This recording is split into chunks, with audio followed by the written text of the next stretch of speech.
ronyó de la ciutat. Capítol 4.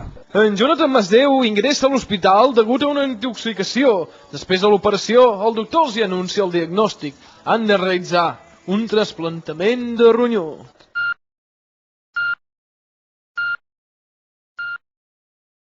Senyors Masdeu, no s'espantin. L'operació de ronyó és una intervenció delicada, però això sí, és l'única manera de salvar el seu fill. Digui'ns, doctor, què podem fer? En què podem ajudar? Res, una cosa de no res. Li traurem un dels ronyons per posar-li al seu fill. Però res, un parell de talls i avall. Doctor, li tinc que confessar una cosa. No em digui, vostè ha estat qui ha robat les ampolles de morfina? A part d'això, jo és que només tinc un ronyó. Què? Com és això? Va tenir nefritis i li van extirpar? No, és que me'l vaig vendre. Necessitava els diners. Com? Però com se li acudeix això? Oh, i com volia que em comprés la col·lecció de CDs d'Operació Triunfo? Home, doncs així només ens queda una solució.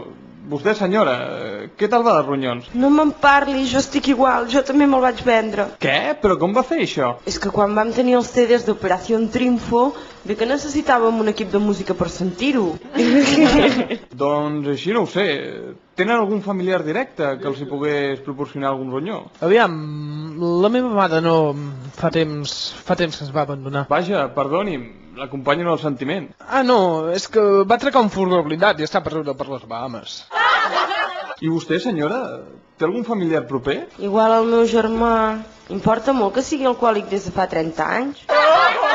No, millor que no. Això portaria complicacions. Per què? Que l'alcohol no permetria un bon desenvolupament del ronyó en el postoperatori? No, perquè els infermers xuparien el ronyó quan no els banyés. No vegi quins borratxos. Doncs així no ho sé. No podríem trobar una altra solució? Sí, podríem esperar que la Seguretat Social en tingués algun provenint d'alguna donació. Però dubto que fos pel pròxim canvi de mil·lenni. No, abans li posem un ronyó de Play 2. Però alguna cosa hem de fer, no podem deixar que es mori. Ho veus? Veus com li tindríem que haver obligat a fer una assegurança de vida? Escoltin, podríem fer una cosa, però ens tindríem que desplaçar. Vol dir que tindríem que portar en Jonathan a operar als Estats Units? En un hospital més important? Amb cirurgians professionals de debò? No, vull dir que ens desplacéssim al carreró d'aquí al costat, li foteu un parell d'hòsties al primer que passi i el portem a l'hospital per treure el ronyó sense que se n'enteri. Doctor, el pacient està tornant en si. Molt bé, infermera. Senyors Masdeu, si volen passar a veure el seu fill. Oh, fill meu, com estàs? Respon-me. Mare, no puc respirar. Doctor, faci alguna cosa. El meu fill no pot respirar. Si treu el peu de sobre el conducte d'oxigen, ho podria fer. Doctor, podré tornar a fer vida normal? Si et salvem a temps, sí, Jonathan. I podré tocar el piano? Sí, si et recuperes, sí. Genial! Abans no sabia tocar.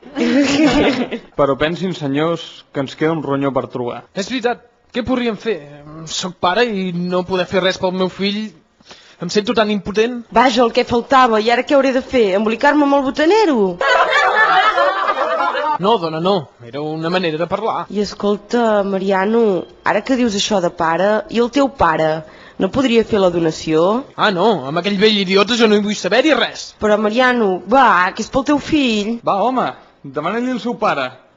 Va, si ho fa, li regalo una caixa d'antidepressius sense recepta.